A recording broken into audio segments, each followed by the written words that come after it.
Hello Mark, I'm Vivian and I'm number 1. I'm a sophomore. The title of the speech is Magical Houses Made of Bamboo, and the speaker was Elora Hardy.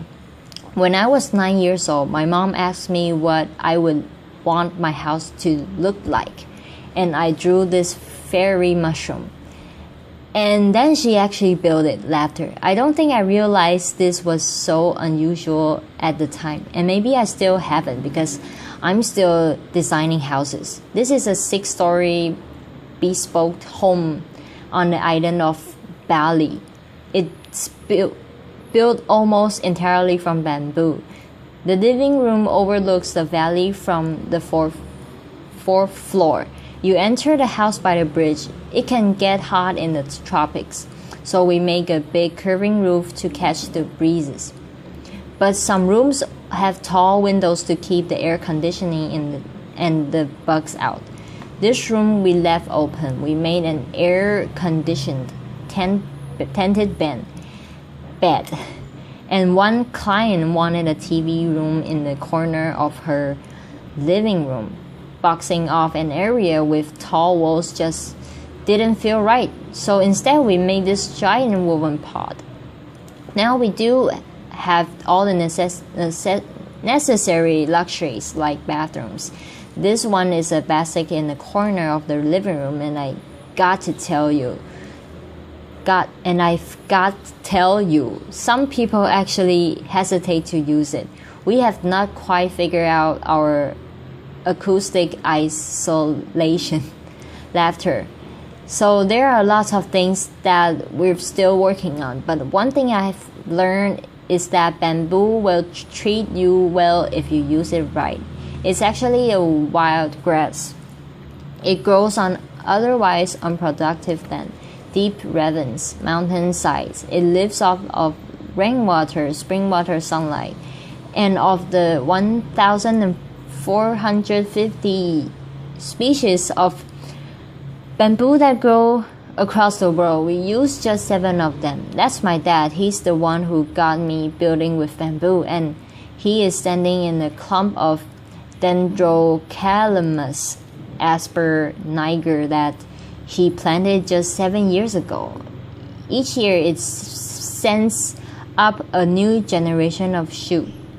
That shoot, we watched it grow a meter in 3 days just last week. So we're talking about sustainable timber in 3 years. Now we harvest from hundreds of family-owned clumps. Beton, as we call it, is really long, up to 18 meters of usable length. Try getting that truck down the mountain. And it's strong. It has the tensile strength of steel, the compressive strength of concrete. Slam 4 tons straight down on a pole, and it can take it, but it's hollow. It's lightweight, light enough to be lifted by just a few men or apparently one woman. Laughter, applause. And when my father built Green School in Bali, he chose bamboo for all the buildings on campus because he saw it as a promise. It's a promise to the kids. It's one sustainable material that they will not run out of. And when I first saw these structures under construction about 6 years ago, I just thought, this makes perfect sense.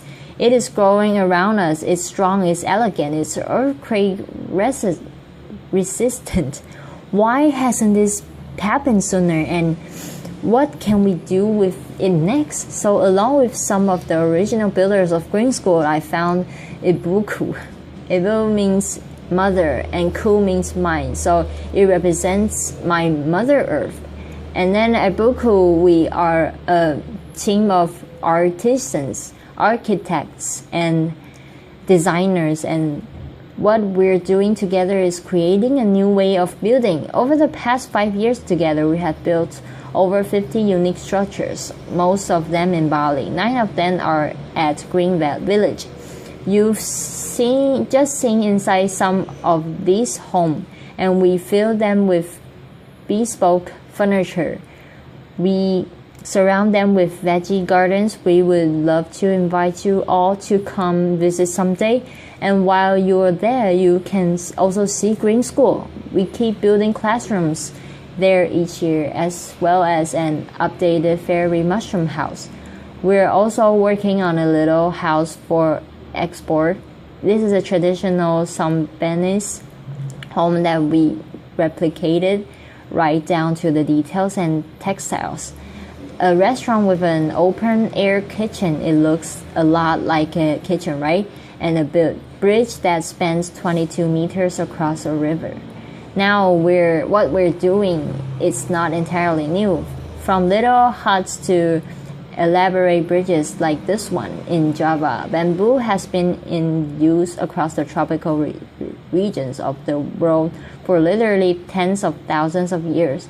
There are islands and even continents that were first reached by bamboo rafts, but until recently it was almost impossible to reliably protect bamboo from insects, and so just about everything that was ever built out of bamboo is gone. Unprotected bamboo withers. Untreated bamboo gets eaten to dust. And so that's why most people, especially in Asia, think that you couldn't be poor enough or rural enough to actually want to live in a bamboo house. So we thought, what will it take to change their minds, to convince people that bamboo is worth building with, much less worth aspiring to? First, we needed safe treatment solutions. Borax is a natural salt. It turns bamboo into a viable building material.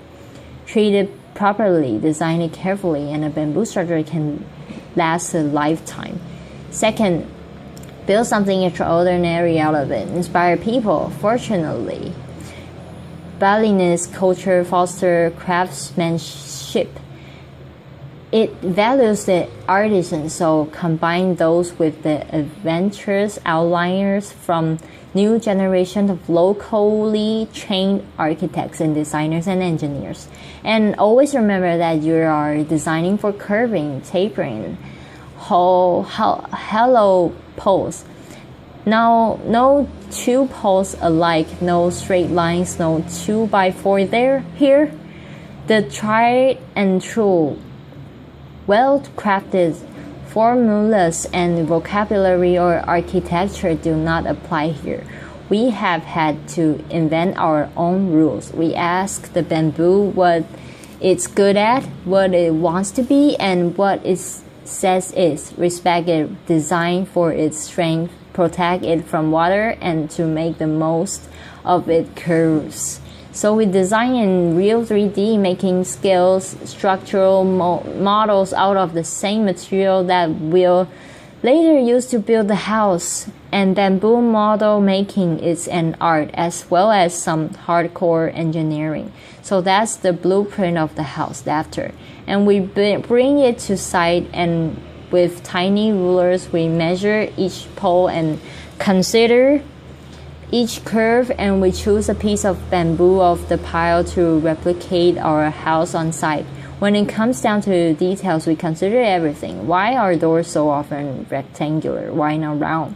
How could you make a door better? Well, it hinges battle with gravity. The gravity will always win in the end. So why not have a pivot of the center where it can stay balanced?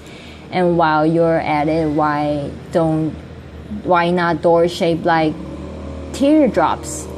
To reap the selective benefits and work within the constraints of this material, we have really had to push ourselves. And within that constraint, we have found space for something new. It's a challenge. How do you make a ceiling if you don't have any flat boards to work with? Let me tell you, sometimes I dream of sheet rock of plywood, laughter. But if